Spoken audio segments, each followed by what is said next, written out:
Yes, good morning and welcome back to the best On Ground Weekday Kickoff, a brand new show that we're bringing to you every weekday morning, dissecting 5 of the biggest stories in Australian and world sport. My name is Pete Fairbairn. I'm your host, and every day I'm joined by one of Australia's top journalists. Christy Doran comes to me live from his library in Mona Vale, New South Wales. How are you, Christy? Yeah, very good morning. Fantastic, mate. Let's rip into it. The whole premise of the show is that we look at these 5 stories in a short, sharp fashion. We're going to start in the Daily Telegraph. And Dean Ritchie's written a story about the $25 million casualty ward crippling the NRL. Essentially, some of the game's biggest stars have been ruled out for a variety of different injuries over recent weeks, whether they're soft tissue, whether they're more permanent damage to knees and shoulders and the like. And Ritchie, Christy, he explores some of the different reasons why there might be such a high injury account in the NRL at the moment. Can you talk me through that?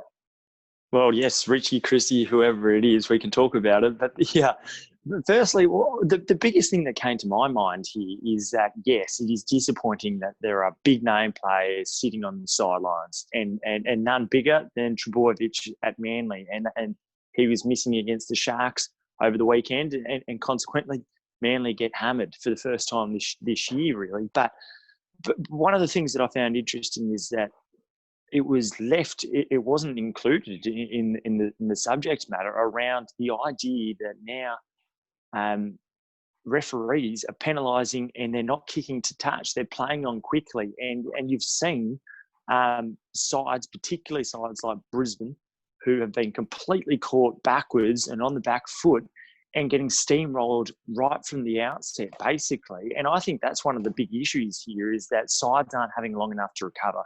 Well, let's look at that quickly, Christy. So you're talking about the 6 again rule that's been implemented in the NRL this year. Ritchie's article also explores cash-strapped clubs being forced to slash football department staff, the 8-week COVID break during which players were unable to play or participate, shortened start, shortened pre-season, high injury risk players outside the top 17 being promoted into the NRL despite having not played any game time in other competitions, and even the travel standards obviously changing due to the COVID restrictions as well. They're first world problems, let's be honest, hey? Aren't they? Like a couple of backroom staff that unfortunately had to go because of COVID.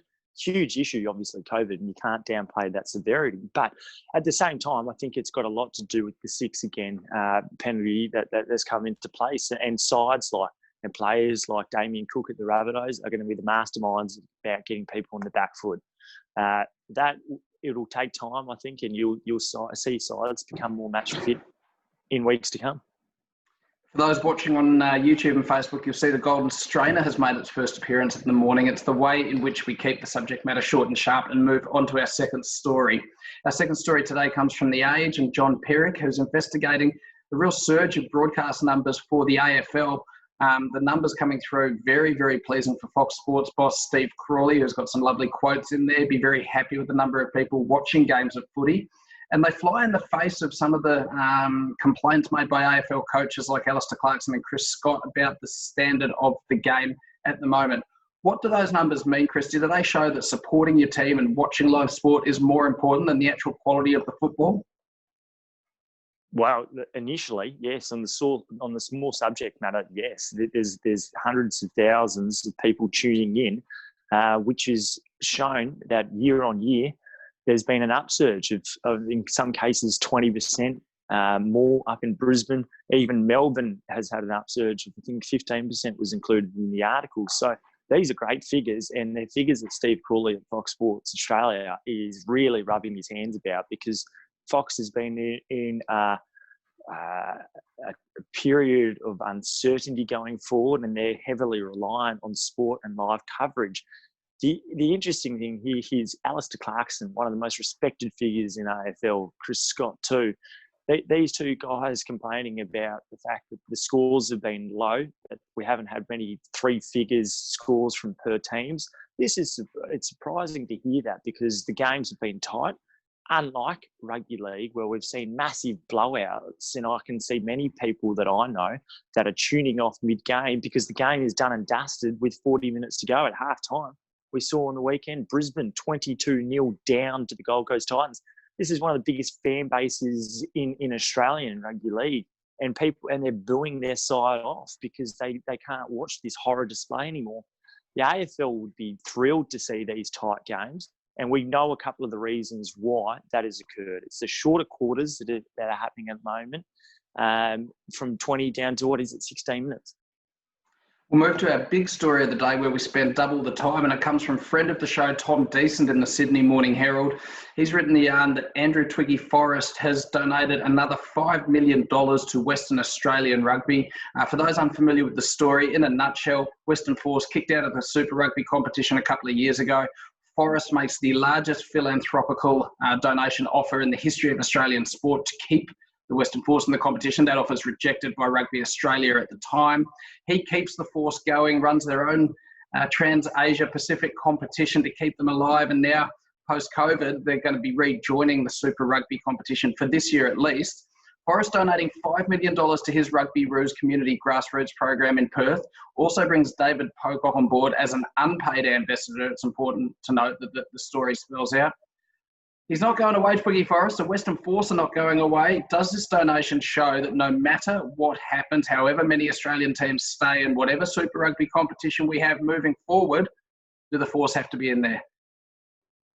Well, without a financial game, you don't have a game at all, do you? And Twiggy Forrest is a man that has rivers of gold.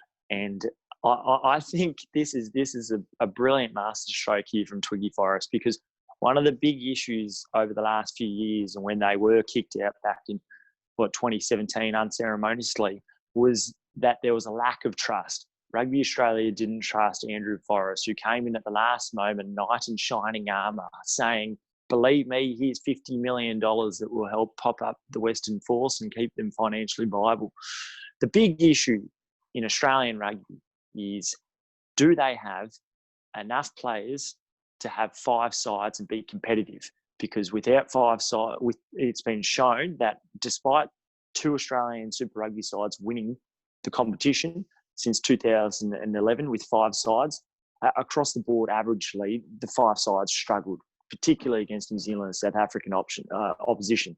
Can they, going into the future, whether it be a Trans-Tasman competition, not just go from 4 sides to but have another increase up to 5, when people like Eddie Jones, one of the most respected voices in world rugby, says Australian rugby should only have 3 sides? That is the big question going forward. Question to you though then, Christy. There's more Australians playing professional rugby overseas than there is in Australia. If the competition design post 2020 is a more commercially viable, easily accessible, more bums on seats, more people watching, possibly even free-to-air television, does that attract some of that elite talent back and as a result increase the quality of those teams? I think it possibly does. I think historically we've seen in the last 5 years players that have been brought back, who have been encouraged to come back because they might be able to play for the Wallabies. They've come back on lucrative packages. And that might not be able to go on going forward, because we've seen in the English, in the rugby up in England, in their competition there, that sides are being asked basically to have a 20% cut. Salaries aren't going to be the same, particularly in places like England. We're seeing the marquee players dropped over there. So yes, there could be players that naturally come back as it is. Whether or not we still have enough for 5 sides, I'm not sure. But if you do have a financially viable product that is going to that sustain you going forward, I think 5 sides is the way to go against 5 New Zealand teams. We're going to stay with rugby union quickly on this one. Wayne Smith in the National Broadsheet, The Australian, has written about the fact that the Rugby Championship may proceed in a hub format, but not in Australia as originally suggested, in New Zealand, with the Wallabies, All Blacks, Springboks and Pumas all to play the Rugby Championship from a New Zealand hub. I want to ask more broadly, we've seen a lot of cooperation between Rugby Australia and Rugby New Zealand since Hamish McLennan came in as chair. He's talking about having All Black players welcome to play for Australian Super Rugby teams. He's talking about possibly having New Zealand host some matches as part of an Australian bid for the 2027 Rugby World Cup. Is this all part of the peace pipe being smoked and the offering being that Australian rugby is doing whatever they can to convince New Zealand rugby of a Trans-Tasman Super Rugby competition? I think it absolutely is. And just going back to the previous question as well briefly, that inviting players and saying that Wallabies Australian players can play in New Zealand, vice versa, New Zealand players can play in Australia, would be a great thing for the competition. I think it's a much needed thing, but it would also help with having a competition that is strong with 10 competitive teams, if it is indeed 10 teams. But yes, it's Hamish McLennan going, come over here. We know there's been some bad blood over the last few years, even though Raylan Castle, the former CEO, was her mentor was the previous New Zealand CEO, Steve Chu. There was a lot of bad spilt blood and just an ugly vibe across Australian rugby. That is changed. And you speak to the rugby players, former rugby players, the community. There's a little bit of quiet optimism about what's happening here with Hamish McLennan, and it's a big thing ahead of the 2027 World Cup campaign pitch. Our final story today takes us to the Northern Hemisphere in the BBC, where BBC golf correspondent Ian Carter is writing about the Ryder Cup, of course, the competition played between America's top golfers and Europe's top golfers, currently scheduled for September this year. A number of players have said they do not want to play unless it's in front of a full audience and a full spectator parade full of people.